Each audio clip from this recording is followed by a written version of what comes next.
ওকে, hello everyone, আসসালামু আলাইকুম। প্রিয় শিক্ষার্থীরা, সবাইকে স্বাগত আমাদের আজকের ক্লাসে। আশা করি তোমরা ভালো আছো। ওকে, সো তোমরা কি আমার কথা শুনতে পাচ্ছ এবং সাউন্ড ঠিকঠাক আছে কিনা, সবকিছু ক্লিয়ার আছে কিনা আমাকে একটুখানি তোমরা জানিয়ে দাও। আশা করি সবকিছু ঠিকঠাক শোনা যাচ্ছে এবং দেখা যাচ্ছে। ওকে, তো আজকে আহ চমৎকার একটা ক্লাস হতে যাচ্ছে। আজকে হচ্ছে আমরা উপন্যাসের ক্লাস করব। তো তোমরা সবাই প্রস্তুত কিনা উপন্যাসের ক্লাস করার জন্য আমাকে সেটা একটু জানাও আগে প্রথমত। তো এরপর আস্তে ধীরে আমরা হচ্ছে আমাদের আজকের ক্লাসের দিকে চলে যাই। ওকে, অনেকেই জয়েন করে ফেলেছে, থ্যাংক ইউ সো মাচ।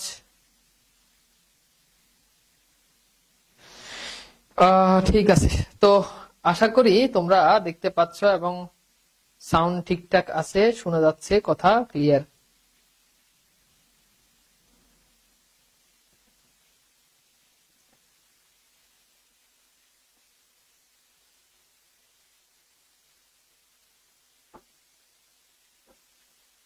ওকে,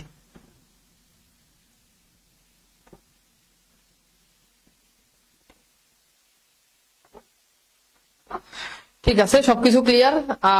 আমি তাহলে কি আস্তে আস্তে কি ক্লাসের দিকে যেতে পারি, যদি অনুমতি দাও? সবকিছু ঠিকঠাক আছে কিনা? Okay, all clear, very good, thank you so much. তো আজকের ক্লাসে মূলত আমরা আমাদের যে লাল সালু উপন্যাস আছে, এই লাল সালু উপন্যাস নিয়ে আজকের ক্লাসে ইনশাল্লাহ আমরা হচ্ছে আলোচনা করার জন্য চেষ্টা করব। আশা করি তোমরা আমাদের সাথেই থাকবা। ওকে, তো সবাই একটু খাতা কলম নিয়ে তাহলে ঝটপট রেডি হয়ে যাও। খাতা কলম যদিও লাগবে না, মেইন বই থাকলে সেই মেইন বইটা নিয়ে রেডি হয়ে যাও। তো আমরা আস্তে ধীরে আমাদের ক্লাসের দিকে চলে যেতে পারি, আশা করি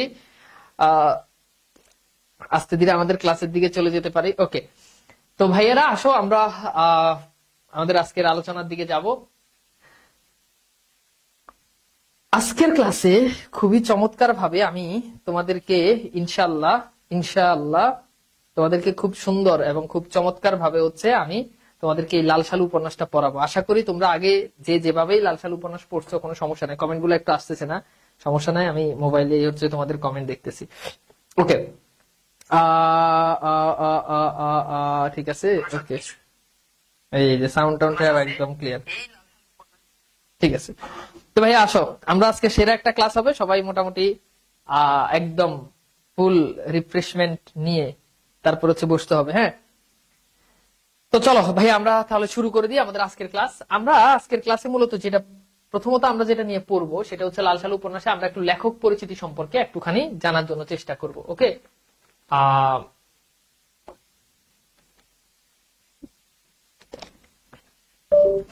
ওকে, ঠিক আছে, কাজ করতেছে, কাজ করে না, আচ্ছা না করলে বাদ দিই, করলে আছে। ওকে, তো চলো আমরা তাহলে চলে যাই। প্রথমেই লাল সালু উপন্যাস লিখেছেন কে তোমরা নিশ্চয়ই সবাই জানো, সৈয়দ আলিউল্লাহ। আমরা একটু সৈয়দ আলিউল্লাহ সম্পর্কে বা লেখক পরিচিতি সম্পর্কে আমরা জানার জন্য চেষ্টা করবো। আজকে আমরা একটা ভণ্ড পীরকে নিয়ে আলোচনা করব, ভণ্ড পীর, ঠিক আছে। আচ্ছা, তো চলো প্রথমেই আসি, আমরা একটু দেখি সৈয়দ আলিউল্লাহ তিনি হচ্ছেন 1922 সালের 15ই আগস্ট চট্টগ্রামের 16 শহরে জন্মগ্রহণ করেন। তার আদি নিবাস হচ্ছে নোয়াখালী, এইটা খুবই গুরুত্বপূর্ণ। এবং এই যে লাল সালু উপন্যাস, এটা কিন্তু নোয়াখালী অঞ্চলকে নিয়ে লেখা। পরীক্ষাতে কিন্তু প্রশ্ন আসে যে লাল সালু উপন্যাস বাংলাদেশের কোন অঞ্চল নিয়ে লেখা, উত্তর কি হবে? নোয়াখালী অঞ্চল। নোয়াখালীর মানুষ, এই নোয়াখালীর মানুষজন আসলে কেমন, নোয়াখালী আগে কেমন ছিল, এবং নোয়াখালী অঞ্চলের মানুষজন বেশি ধর্মভীরু, আল্লাহ ভীরু, আবার ভণ্ডও বেশি নোয়াখালীতে। তো সেই সব বিষয় আমাদের এখানে আছে। তো এরপর আসি আমরা একটু দেখি, এখানে আমাদের আর তেমন ইম্পর্টেন্ট কোনো কিছু নাই, এখানেও আমাদের আর তেমন গুরুত্বপূর্ণ কিছু না। আমরা যদি একটু দেখি যে তিনি হচ্ছেন ঢাকা এসে প্রথমে ঢাকা বেতার কেন্দ্রের সহকারী বার্তা সম্পাদক, পরে করাচি কেন্দ্রে বার্তা সম্পাদক হন। এখানে আর তার গুরুত্বপূর্ণ কিছু নাই। আমরা যদি একটুখানি তার লেখা মানে সাহিত্য কর্মের দিকে যদি একটু যাই, তার ভিতরে রয়েছে লাল সালু উপন্যাসের মধ্যে রয়েছে চাঁদের অমাবস্যা, হ্যাঁ, তারপর একটা ইংরেজি রয়েছেন, একটা ইংরেজি তিনি উপন্যাস লিখেছেন, যদিও এটা পরীক্ষা আসে না, কাদো নদী কাদো, এটা পরীক্ষার জন্য গুরুত্বপূর্ণ। আর ছোট গল্পের ভিতর রয়েছে নয়নচারা, দুই তীর ও অন্যান্য গল্প, গল্প সমগ্র। এগুলো তোমাদের কাছে স্লাইড চলে যাবে, তোমরা এগুলো একটুখানি পড়ে নিও। ওকে, আচ্ছা ভাইয়া সাউন্ড আসে না কেন? কে বলছে সাউন্ড আসে না? সাউন্ড আসে, সাউন্ড কি ক্লিয়ার আসে? সাউন্ড ওকে আছে? ওকে, তো ঠিক আছে। আসো এরপর আসো, উল্টাপাল্টা কমেন্ট করে কনফিউজ করে দিও না। এবার আসো তার নাটক, গুরুত্বপূর্ণ একটা নাটক, বহিপিন নাটক। এটা মোটামুটি আমরা সবাই এই বহিপিন নাটকের সাথে আমরা কম বেশি সবাই পরিচিত, ঠিক আছে? আচ্ছা, এক কানে শোনা যায় না, এক কানে শোনা না গেলে তো কিছু করার নাই ভাইয়া, তাহলে ইয়ারফোন খুলেই শুনো যদি এক কানে শুনে না যায়। আচ্ছা, এরপর দেখো তরঙ্গ ভঙ্গ, উজানে মৃত্যু, তারপর হচ্ছে সুরঙ্গ, এগুলো হচ্ছে লেখকের যে গুরুত্বপূর্ণ যে নাটক, ঠিক আছে? ওকে, গুরুত্বপূর্ণ নাটক বুঝা গেছে। এইবার আসো আমরা একটুখানি দেখি তার পুরস্কার, অনেকগুলো পুরস্কারও আছে। তো এইবার আসো আমরা এখানে একটা হেডলাইন দিছি, হেডলাইনটা কি? স্টাইলিশ সৈয়দ আলিউল্লাহ, অর্থাৎ সৈয়দ আলিউল্লাহ এত সুদর্শন পুরুষ। কার মতো সুদর্শন বলো? এত সুদর্শন পুরুষ যে যে কোনো নারী সৈয়দ আলিউল্লাহকে দেখলে, তোমাদের মধ্যে এখন অনেক মেয়ে সৈয়দ আলিউল্লাহকে দেখে প্রেমে পড়ে যাবা, যে বলবা সেই যুগে কেন জন্মাই নাই, আর সৈয়দ আলিউল্লাহর সাথে কেন প্রেম করতে পারি নাই। প্রচন্ড সুপুরুষ ছিলেন, সুদর্শন ছিলেন, ইনি হচ্ছেন সেই সৈয়দ আলিউল্লাহ। কিন্তু মেয়েদের জন্য দুঃখজনক বিষয় হচ্ছে তিনি আসলে দেশি মেয়েদেরকে পছন্দ করতেন না। তিনি বিয়ে করছেন এই যে দেখো ফরেন, হ্যাঁ বিলেতি, এই বিলেতি জিনিসকে তিনি বিয়ে করছেন, এটা হচ্ছে তার বউ। ওকে, তো দেখছো সেই আমলে তুমি জাস্ট গেস চিন্তা করো যে এই যে বলছে আপনার মতো, thank you so much, thank you so much. আচ্ছা ভাই, আপনার আজকের পাঞ্জাবিটা সুন্দর, অনেক ধন্যবাদ, কৃতজ্ঞ। নতুন পাঞ্জাবি পড়ছি, অনেকক্ষণ পরে কমেন্ট আসছে, কিন্তু কমেন্টটা আরো আগে আসা উচিত ছিল। তবে এদের জন্য দুঃসংবাদ, এখানে তার প্রিয়তমা সহ ছবি দেওয়া আছে। আমি যেটা বুঝাতে চাচ্ছি সেটা হচ্ছে, দেখো আজ থেকে কত বছর আগে তিনি এরকম পোজ দিয়ে ছবি তুলছে। তুমি জাস্ট চিন্তা করো, এই যে এই পোজ দিয়ে বসে ছবি তুলছে, আবার হাতে দেখো সিগারেট, আবার দেখো ছাতার মধ্যে কি ছবিটা তুললো। এটা এখনকার সময় তো, মানে এখনকার তো এত সুন্দর ছবি আসে না, এত সুন্দর পোজ। তাহলে তুমি বুঝো আজ থেকে মানে কত বছর আগে তিনি এই ছবিগুলো তুলে গেছেন। মানে দেখো এক একটা ছবি, এক একটা ছবি। আর আমরা যখন আমাদের আগের ছবি যখন দেখি, তখন আমরা নিজের নিজে মারতে মন চায়। তুমি আজ থেকে তুমি 5 বছর আগে, 7-8 বছর আগে ছবি দেখো, আল্লাহ আমি এত খ্যাত ছিলাম, ছি এটা কি আমি?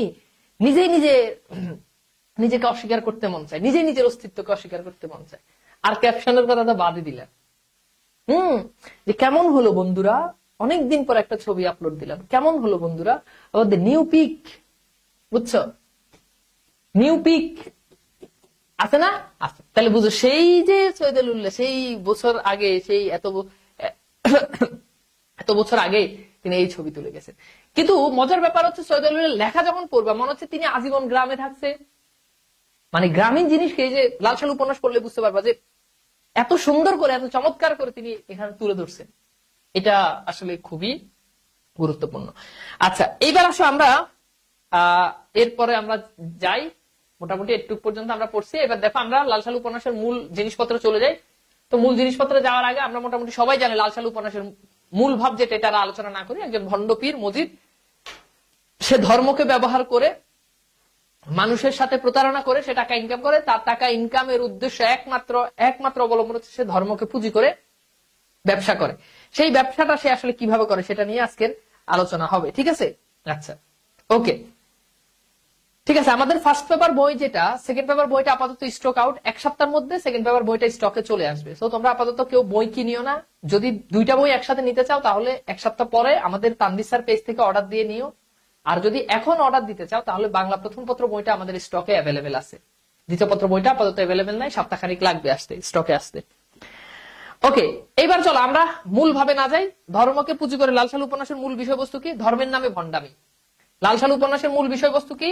ধর্মের নামে ভণ্ডামি, ধর্মের নামে ভণ্ডামি। এটা দেখবা, যেই মেয়ে, যেই ছেলে, মেয়েদেরকে দিয়ে উদাহরণ দিলে এখন মেয়েরা বলবে যে খালি মেয়েদেরকে পচায়। যেই ছেলে দেখতে মুখে দাড়ি, একদম জুব্বা পরে, টুপি পরে, হাজি সাহেব দেখলে মনে হয় যে জান্নাত থেকে মনে হয় যে পালা আসছে, এই ছেলে 2টা হইতে পারে। ও ভালো হইলে দুনিয়ার সবচেয়ে ভালো, আর ও যদি নষ্ট হয় তাহলে ওই দুনিয়ার সবচেয়ে নষ্ট। ও যদি খারাপ হয় তাহলে ওই দুনিয়ার সবচেয়ে খারাপ। আবার মাইয়া যেটা দেখতে, পোলার কথা হয়েছে, মাইয়া যেটা দেখতে বোরকা টোরকা পরা, হাত মুজা পা মুজা, ওইটা ভালো হইলে সবচেয়ে ভালো। আর ওইটা যদি খারাপ হয় তাহলে ওইটা জেনারেল 10টা মেয়ের থেকে ওটা বেশি খারাপ। কথা ভুল বলছি? ভুল বললেন।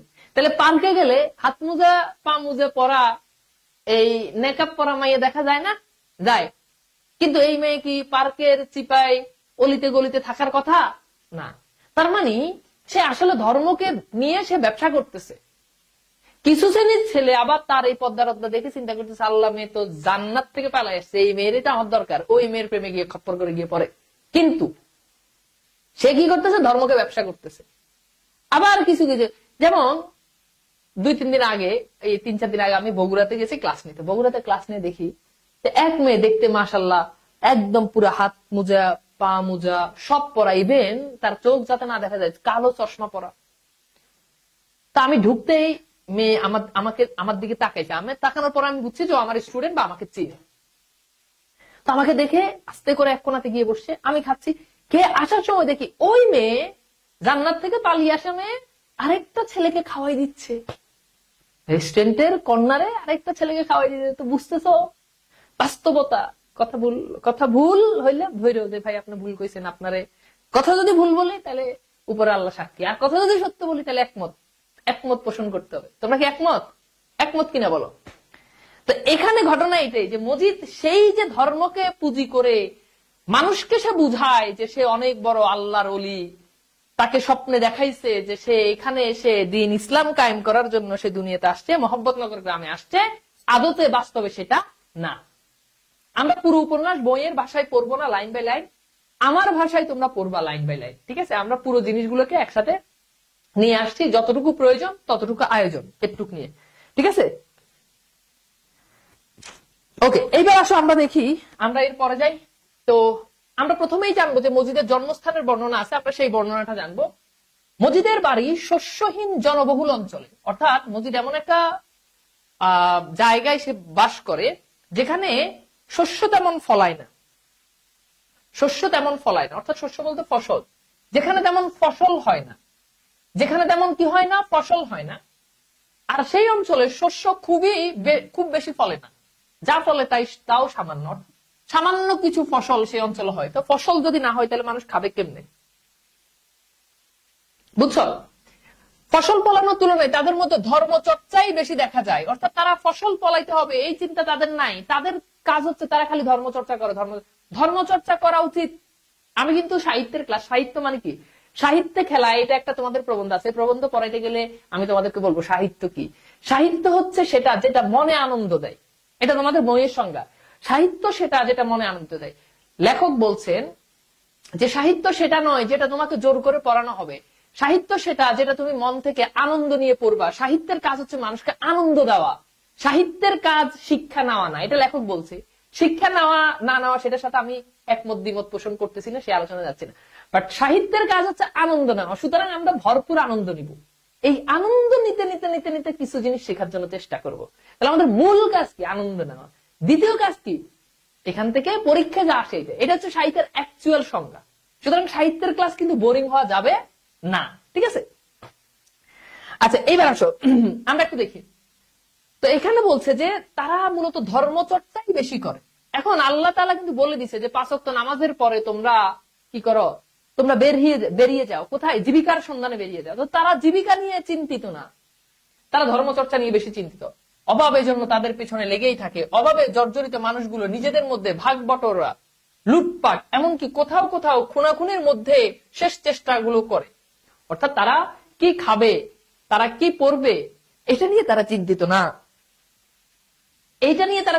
তাদের চিন্তা হচ্ছে মারামারি, কাটাকাটি, কিভাবে মানে কার থেকে কি উদ্ধার করতে পারবে এটা। এরপর তারা পালানোর পথ খুঁজে, বাইরের দিকে তাদের দৃষ্টি। মনে হয় যদি মস্ত নদীটা পার হয়ে জেলার সামনে পেরিয়ে কিংবা আরো দূরে কোনো অজানায় পৌঁছানো যায় তাহলে হয়তো বাঁচার একটা উপায় মিলবে। অর্থাৎ তাদের আর ওই গ্রামে তাদের ভাল লাগে না, ওই গ্রামটা ছেড়ে কোন রকম তারা এই গ্রামের থেকে বাইরে হইতে পারলেই বাঁচে। যেমন তোমরা যখন কলেজে পড়ো, কলেজে এত প্যারা দেয়, এত রুটিন, এত কিছু, এত পড়াশোনা, মনে হয় যে এই কলেজ থেকে পালাইলেই বাঁচি। তো ওই গ্রামের অবস্থা এরকম, খাদ্য ছিল না, এই জন্য তাদের মনে হয় যে ওখান থেকে পালাইলেই তারা বাঁচে। তাই এক মুহূর্তে অপেক্ষাও তাদের সহ্য হয় না। তাদের কাছে অপেক্ষা মানে ফাঁসির দড়ির গলায় পড়ার মতো। অর্থাৎ এখান থেকে পরীক্ষাতে প্রশ্ন আসে, অপেক্ষা মানে তাদের কাছে হচ্ছে ফাঁসির দড়ি। ওকে, এলাকা থেকে যাওয়া হয় যেন নিশ্চিত মৃত্যু, এলাকা থেকে যাওয়া হয় যেন নিশ্চিত মৃত্যু। এই এলাকায় শস্যের চেয়ে মাথায় টুপির সংখ্যা বেশি। তাহলে শস্যের চেয়ে টুপির সংখ্যা বেশি, অর্থাৎ ফসল যে পরিমাণ হয় না তার থেকেও মানুষের মাথায় টুপি বেশি। পোলায় মাত্র হাঁটতে শুরু করছে, পোলার মাথায় টুপি পরাই দিছে, অথচ পোলায় এখনো আলিফ বা তা সাও জানে না, পোলা এখনো ধর্ম কি কর্ম কি এটাও বুঝে না, কিন্তু পোলার মাথায় টুপি লাগিয়ে দিচ্ছে। কতক্ষণ পরে দেখে যে টুপি পোলার পায়ে নিছে। ধর্ম চর্চা ভালো, কিন্তু অতি উৎসাহী অতি আবেগ ভালো না। তো এখানে সেটাই বলছে যে সেই এলাকায় কি শস্যের চেয়ে মাথায় টুপি বেশি, অর্থাৎ যে পরিমাণ খাদ্য হয় তার থেকে মানুষ সংখ্যা বেশি। আর ধর্মীয় ভ্রান্তির পরিমাণও ভয়াবহ। ওই যে ধর্মীয় একটা ভ্রান্তি তো আছেই, যেমন মানুষ 5 ওয়াক্ত নামাজ পড়তে হবে, এটা নিয়ে কারো কোনো দ্বিমত নাই, আছে কিনা বলো? ভাই বাহিরের কমেন্ট করো না প্লিজ, বাহিরের কমেন্ট করো না, আমার সাথে আমার দিকে তাকাও, আমার কথাগুলো শুনো।